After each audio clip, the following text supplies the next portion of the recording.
Pero ngayon po, ito po muna tayo sa ating Food for the Soul and Food for the Spirit.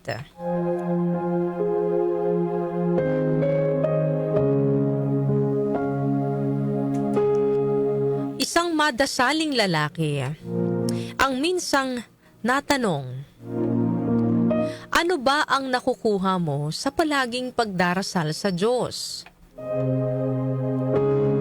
Sumagot naman po ang lalaki, marami. Pero marami rin ang nawawala sa akin kapag ako ay nagdarasal. Ito ay ang galit, ego, kasakiman, depresyon, insecurity, at takot. Dagdag pa ng lalaki, minsan nagdarasal tayo hindi para may makuha mula sa Diyos. Nagdarasal tayo para may alisin sa atin ng Diyos. Para pagaanin niya ang ating pakiramdam. Ano pong aral na naisiparating sa atin ito, mga kanyusik? Kadalasan po ang laman ng ating mga dasal parang listahan ng mga hiling po natin sa Panginoon, ano? Gaya po ng mga bagay na gusto nating matanggap, mga solusyon, no, sa ating pong mga problema na gusto natin agad mawala.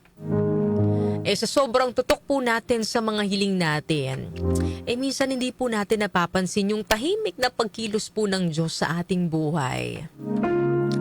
Hindi laging sa paraan na inaasahan natin at hindi rin laging agad nakikita. Minsan, mas ramdam kaysa nakikita.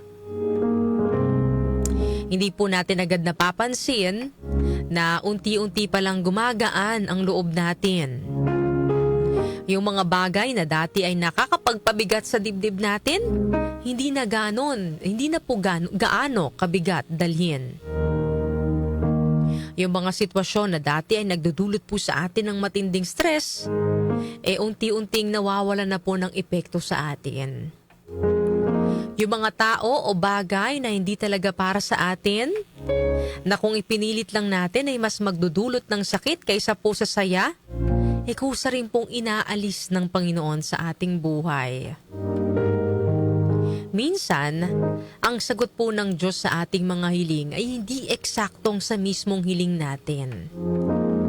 Ang sagot po niya ay nakabatay sa kung ano ang mas kailangan natin. Ano ang mas makakabuti sa atin. Kung mas makakabuti na mayroon siyang alisin sa ating buhay kaysa may ibigay, yun ang gagawin niya. Mas malawak po ang kanyang nakikita kaysa po sa ating nakikita at naaabot ng ating pag-unawa. Kaya gaya nga po ng lagi nating sinasabi, mga kanyusik, no? Tiwala lang sa Panginoon, kapit lang. Ipagpasalamat din po natin, mga kanyusik, no? Na yung mga bagay na inaalis sa atin ng Diyos. Masakit, yes. Lalo na kapag yung bagay na yun ay talagang gustong-gusto mo. Pero all of a sudden ay aalisin siya sa'yo ng Diyos. Masakit siya. Pero isipin na lang natin na may dahilan kung bakit nangyari. Dahil hindi naman din yan na aalisin sa iyo ng Panginoon kung makakabuti yan, dudulot ng mabuti yan sa iyong buhay. Kaya bukod doon sa mga bagay na ibinibigay niya, pagpasalamat din natin, mga kanyusik, yung mga bagay na inaalis ng Panginoon sa atin. Sa takdang panahon po marirealize din po natin na yung mga bagay na inaalis sa atin ng Diyos, may kapalit din palang mas mabuti para sa atin. Dahil minsan, ang mga bagay na inaalis niya, siya palang higit na nagpapabigat at nagpapalubog sa atin. At kapag nawala na po ang mga ito, saka po natin unti-unting mapagtatanto na mas gumagaan pala ang ating dinadala. Mas malinaw ang ating isip, mas payapa ang ating puso, at mas maayos ang direksyon ng ating buhay. Lagi po nating tatandaan mga kanyusik yung paalala po sa atin sa Isaiah chapter 41 verse 10.